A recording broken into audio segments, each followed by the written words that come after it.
ನನಗೆ ಇವತ್ತು ಈ ಮಾರ್ಕೆಟ್ದಲ್ಲಿ ಏನು ಇತ್ತೀಚೆಗೆ ಬರ್ತಾ ಇದೆ ಕೆಮಿಕಲ್ ಮಿಶ್ರಿತವಾಗಿರುವಂತಹ ಸೋಪು ಅವುಗಳನ್ನು ಬಳಸಿ ಸಾಕಾಗಿ ಈ ಕೆಮಿಕಲ್ ರಹಿತ ಸಾವಯವ ಕೃಷಿಯಿಂದ ಏನು ಪ್ರಭಾವಿತಗೊಂಡೆ. ಆನಂತರದಲ್ಲಿ ನನಗೆ ಸೋಪುಗಳು ಕೂಡ ಮಾರ್ಕೆಟ್ನಲ್ಲಿ ಅಷ್ಟಾಗಿ ಇಷ್ಟ ಆಗ್ತಾಯಿಲ್ಲ. ಹಾಗಾಗಿ ಇವತ್ತೇನೋ ಒಂದು ಪ್ರಯತ್ನ ಮಾಡೋಣ ಅಂಥೇಳಿ ನಾನು ಮನೆಯಲ್ಲೇ ಹೋಮ್ ಮೇಡ್ ಸೋಪ್ ಮಾಡೋಣ, ಅದು ನ್ಯಾಚುರಲ್ ಆಗಿ ಹಾಗೂ ಆಯುರ್ವೇದದ ಹರ್ಬ್ಸ್ಗಳನ್ನು ಉಪಯೋಗ ಮಾಡ್ಕೊಂಡು ಮಾಡೋಣ ಅಂಥೇಳಿ ಪ್ರಯತ್ನ ಮಾಡಿದೆ. ಆ ಸಂದರ್ಭದಲ್ಲಿ ಕೆಲವೊಂದಿಷ್ಟು ಸೋಪ್ಗಳನ್ನು ನಾನು ಮಾಡಿದ್ದೀನಿ.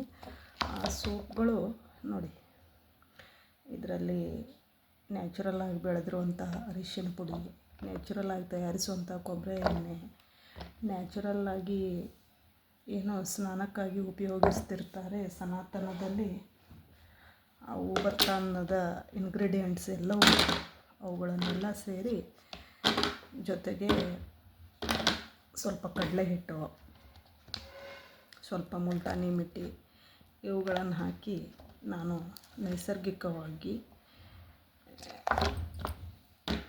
ಸೋಪ್ಗಳನ್ನು ತಯಾರಿಸಿ ದೇಹಕ್ಕೆ ಯಾವುದೇ ಇಂಪ್ಯಾಕ್ಟ್ ಆಗೋದು ಬೇಡ ಅನ್ನೋದನ್ನು ನಾನು ಅರಿತುಕೊಂಡು ಕೆಲವು ಸೋಪ್ಗಳನ್ನು ತಯಾರಿಸಿದೆ. ಅವು ಇವತ್ತು ಇಷ್ಟೊಂದು ಚೆನ್ನಾಗಿ ಬಂದಿದೆ ನೋಡಿ, ನಿಮಗೆ ಗೊತ್ತಾಗುತ್ತೆ. ಇದರಲ್ಲಿ ಯಾವುದೇ ಸ್ಮೆಲ್ ಸ್ವಲ್ಪ ಇದೆ, ಸ್ಮೆಲ್ಲಿಗಾಗಿ ನಾನು ರೋಸ್ ವಾಟರನ್ನು ಬಳಸಿದ್ದೀನಿ. ಅದನ್ನು ಬಿಟ್ಟರೆ ಇನ್ಯಾವುದೇ ಕೆಮಿಕಲ್ಸು ಇದರಲ್ಲಿಲ್ಲ. ಎಲ್ಲವೂ ನಿಸರ್ಗದತ್ತವಾಗಿರುವಂತಹ ಪದಾರ್ಥಗಳ ಮೂಲಕನೇ ನಾನು ಸೋಪನ್ನು ಮಾಡಿದ್ದೀನಿ. ಇದು ನಾನು ಮೊದಲನೇ ಪ್ರಯತ್ನದಲ್ಲಿ ಮಾಡಿರುವಂತಹ ಸೋಪು.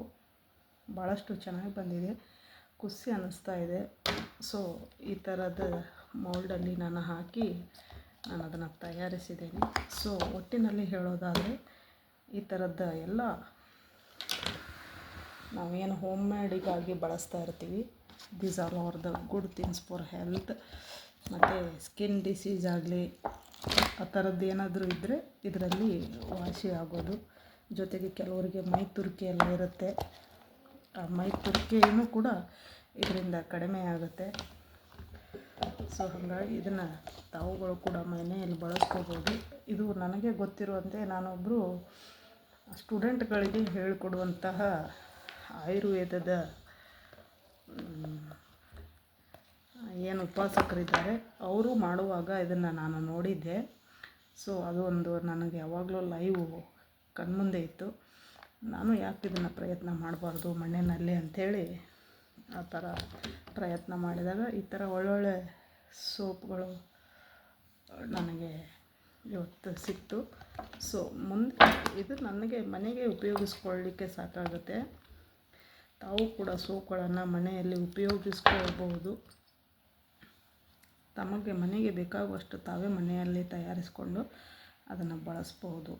ಇದೊಂದು ಅತ್ಯುತ್ತಮ ಮಾರ್ಗ. ಜೊತೆಗೆ ಯಾರೆಲ್ಲ ಸ್ವಾವಲಂಬಿಗಳಾಗ್ತೀರಿ, ಪ್ರತಿಯೊಂದು ವಸ್ತುಗಳನ್ನು ಕೂಡ ನಾವೇ ಸ್ವಂತಾಗಿ ನಮ್ಮ ವಸ್ತುಗಳನ್ನು ತಯಾರಿಸಬೇಕು, ಬಳಕೆ ಮಾಡಬೇಕು ಅನ್ನೋವಂತಹ ಮನಸ್ಥಿತಿ ಇರುತ್ತೆ. ಅಂಥವ್ರಿಗೂ ಕೂಡ ಇದು ಸರಿಯಾಗುತ್ತೆ. ಹಾಗಾಗಿ ತಾವು ಇದನ್ನು ಬಳಸ್ಬೋದು.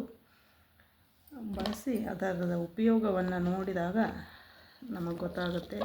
ನ್ಯಾಚುರಲ್ಲಾಗಿ ನಾವು ಏನೆಲ್ಲ ಮನೆಯಲ್ಲೇ ತಯಾರಿಸ್ಕೊಂಡು ತಿನ್ನುವ ಆಹಾರಗಳು ಕೂಡ ಆಗಿರ್ಬೋದು, ಬಟ್ಟೆಗಳು ಆಗಿರ್ಬೋದು, ಜೊತೆಗೆ ಹತ್ತಿ ನಾರಿನ ಬಟ್ಟೆಗಳನ್ನು ತೊಡುವುದಾಗಿರ್ಬೋದು, ಇವು ಮನೆಯಲ್ಲಿ ತಯಾರಿಸಿದ ಸೋಪ್ಗಳನ್ನು ಬಳಸೋದಾಗಿರ್ಬೋದು, ಇವೆಲ್ಲವೂ ಕೂಡ ನಮ್ಮ ಆರೋಗ್ಯವನ್ನು ಭಾಳಷ್ಟು ಚೆನ್ನಾಗಿ ಇಟ್ಟು ಬಹಳ ದಿನಗಳವರೆಗೆ ಯಾವುದೇ ರೋಗ ರುಜಿನಗಳಿಲ್ಲದೆ ಬದುಕಲಿಕ್ಕೆ ನಮಗೆ ಸಾಧ್ಯತೆ ಇದೆ ಅನ್ನೋದನ್ನು ಕೂಡ ನಾನು ಈ ಸಂದರ್ಭದಲ್ಲಿ ಹೇಳ್ತೀನಿ. ಅದಕ್ಕೋಸ್ಕರ ನೋಡಿ, ಇಷ್ಟೊಂದು ಸೋಪ್ಗಳು ಇದನ್ನು ಖುದ್ದಾಗಿ ಮನೆಯಲ್ಲೇ ತಯಾರು ಮಾಡಿರ್ತೇನೆ. ತಾವು ಕೂಡ ಈ ಥರ ತಯಾರು ಮಾಡಬಹುದು.